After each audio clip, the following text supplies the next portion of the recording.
As a chocolate, ntabwo chocolate nkanje. Chocolate, don't you see? Ndakunda chocolat, chocolat. Bibaho aravuze ngo asa na chocolat mugabo. I don't see. En fait, je ndafise ikintu gikaze cyane, gishushe kiriko kiraza soon. Mu mwanya mvuze umva ari abatumva soon. Bisigura mu kanya gato cyane. Kirashitse, kirashushe, kizoba cyaririmbye na je wenyene Miss Chocolate. Uranyuzuza, babe uranyuzuza, ndisingo ntacyo maze, uranyuzuza, babe uranyuzuza, ndisingo ntacyo maze. Ne nka wowe nizihe nguvu ufise canke niyihe uko kwizera wewe wumva ufise kuzotuma upesa muri no industry yacu nizihe nguvu? Ego hama uburyo ndabufise vraiment mais naho ndabufise ndacari muto cyane. Ni nashobora kuba noronka sponsor nkaronka manager afata mu mugongo ndibaza ko ibintu bizo bavyiza de plus, mais pour moi ndiko ndapambana, wanasema kupambana na hali yako, ndiko ndapambana ni na mwai wanje kandi ndazi bizogenda neza cyane. En tout cas nizere yuko bizoba ari ibintu byiza cyane.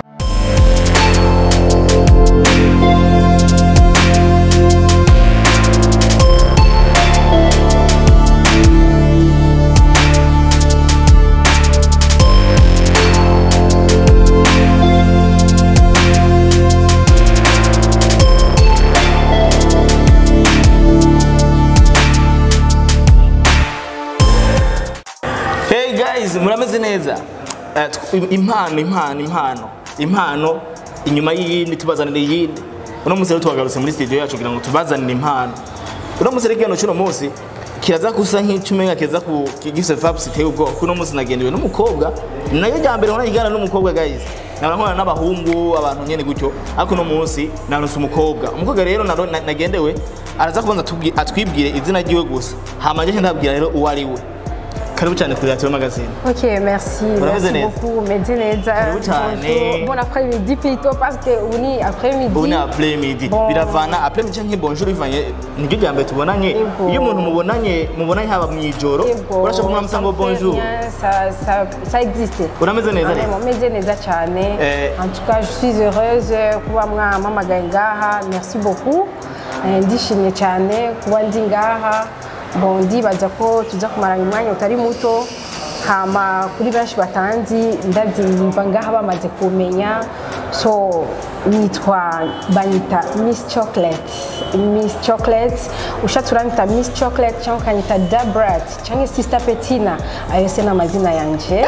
Ego guys, today I gonna eat the chocolate.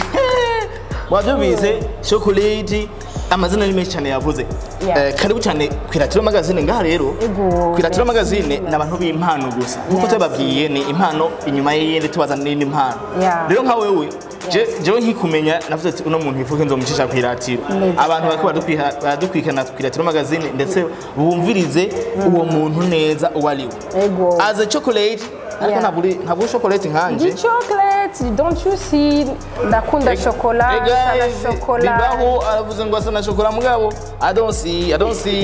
Abariko badukwikana ku Iratiro magazine ubakubitira akantu kugira ngo twinjire muri vibes neza. Uri nyawe. Okay. En fait, je ndafise ikintu gikaze cyane, gishushe kiriko kiraza soon. Mu mwanya mvuze umva ari abatumva soon. Bisigura mu kanya gato cyane. Kirashitse, kirashushe, kizoba cyaririmbye na je wenyene Miss Chocolate. Ni beat iri muri Zouk. Ago ndashaka kuyikuririmbira. Naho rero nifuza ntuturirimbe. Ntuza kutuhiye yonyene. Hari izindi ndirimbo numvirize. Ndafise rap zishushe. Oya, rap ni hanyuma. Banza duhe aho kazuki gatugira ngo twumvize ijwi ryawe neza. Uranyuzuza, babe uranyuzuza, ndisingo ntacyo maze, uranyuzuza, babe uranyuzuza, ndisingo ntacyo maze. Burya imitima iravugana abantu batavuze. The first time time twahuye wankubitiye glande igisourire kimara nararyohewe narahimbawe naranezerewe uranyuzuza babe uranyuzuza ndisingwa nacyo maze yes guys iyi niyo yindi mpano nababwira ngo zuki ariko tugaruke gatonya kuri zuki jumbiye zuki numva Clovis aha mu Burundi aba producer tuzi umuse ngo zuki numva ko yekora kwa Clovis ego eske nivyo wagiye kwa Clovis yes Clovis DJ ashoboye adi cyane en tout cas vraiment ikintu kizoza amavuta kabisa Clovis ndamwemera en tout cas ikarankorera ibintu byiza cyane nibaza yuko na clip bizoza bizananye direct izoba bishusha zari bishushe man bishushe ariko rero mbega kubera iki Iratiro magazine dukunze kuronka abantu cyangwa abantu bakunda kutugendera abantu bo kwa Clovis urakwiye kungendera nanjye nza Clovis mugenzi wawe urakwiye kutugendera kugira ngo utubwire neza impamvu tuzazana abantu wow karibu cyane reka rero Miss Chocolate twebwe impano jewe numvise kabisa ni sawa ni fresh ariko baraturaba ku Iratiro magazine hari aye bashaka kuguma ati mbega si umuntu ibintu azobiva imbere koko kikizo rero mfise ego urabizi ino industry turimo ntabwo ari imikino nkuko benshi babivuga ntabwo ari imikino ne nka wowe nizihe nguvu ufise cyangwa niyihe uko kwizera wewe wumva ufise kuzotuma upesa muri ino industry yacu nizihe nguvu ufise inguvu ndazifise cyane parce que kwanza icyambere niyemera kwanza muri talent yanje talent ntabwo nigishijwe naka nta numwe yankomporeje uwo uraririmba ukuntu byanjemwo bindimwo depuis longtemps depuis mon enfance nari fise ishaka un jour ryo kuba umuhanzi bon ndabimefya bivanye n'ama circonstances ya vie nagenda bamwo mais pour le moment vous êtes non, il ne faut pas que niniga, il faut que je sors mon talent. Imenyekane nanje ku mutima numve ko nduhutse. Ego hama uburyo ndabufise vraiment mais naho ndabufise ndacyari muto cyane. Ni nashobora kuba noronka sponsor nkaronka manager afata mu mugongo ndibaza ko ibintu bizo bavyiza do plus mais pour moi ndiko ndapambana wanasema kupambana na hali yako ndiko ndapambana ni na mwai wanje kandi ndazi bizogenda neza cyane antuka nizere yuko bizoba ari ibintu byiza cyane yego antuka mimi nafurahi sana kubona umuntu nkawe wewe wumva nyene wiyemera nkungu woye nabantu bakeje hunze kuronka biyemera nkuko wowe kuriyemera na cyane cyane uri n'umukobwa kuko je abakobwa amaze kumenya benshi baje muri industry benshi bahavuye bavamo benshi batwaye inda sinzi warabibonye sinzi cyangwa warabyumvise narabyumvise mais nawe witeguriye gutwara inda cyangwa oya vraiment en tout cas sounyene parce que moi j'ai des enfants déjà I have two babes. Hey guys. Ntabwo nakwirukira kandi kuvyara vuba kandi barakuze. Mfite umuhungu n'umukobwa barankwiye. Ubu rero nugukora igikorwa kugira tuteze imbere mu muziki. Yes, mon vision gutera imbere mu gikorwa umva nerekane ko umuziki ari métier umuziki atari ikintu cyo kugira cyushira soni comme ça shaka kwereka abarundi bamenye yuko umuziki ni gikorwa gishaka guteza imbere gishaka gushikana aho wifuza nuko c'est ça mwabyumvise afisa abana ntimuze murabe ngo niba umurondere mu bindi mugabo muri bya bintu mushira hasi birarura il faut casser. Oui, c'est ça. Chocolate. Yes, I'm here. Jewe kuba nakumvise nk'impano nabyumvise kandi ndumva yuko uri n'umukobwa bizoza. Ego. Je rero ndakeneye rero wambwiye ngo na rap ngo urarenze. Bakubitira akantu ka rap kugira ngo ariko badukwikana hariya ku Iratiro magazine bavuga ati kandi wa muntu uzi bya bintu byo kwibonga. Bakubitira akantu rero kugira ngo hariya bumva ati wa muntu wacu arabishoboye. Okay. Yes, nitwa Shakira ngakunda tekira. Yes, sinywa marura kuko nanje ntarura. Ya nkunda passion kuko nanje mfise personality. Yes, I'm a VIP. Yeah, I'm a VIP. Hey, I'm a VIP. Oh! Guys, nitwa Shakira kuko nitwa Shakira ngakunda tekira. Nibi bintu mwe mubikura yiki? Okay, byanje nkuko nyine. Hari ikibazo nkunze kubaza abantu benshi, abaraperi benshi, abantu menga tuzi mu ngeso zo gufata utuntu dukaze. Ego. Ese nta kantu ufata? No. In my life, I don't drink no alcohol. Ntabwo nywa alcohol, ntabwo mfima, nigezaho agafanta gusa. Ego. Nubwo naririmbye ati nkunda tekira ntabwo nyinywa, me it's a song.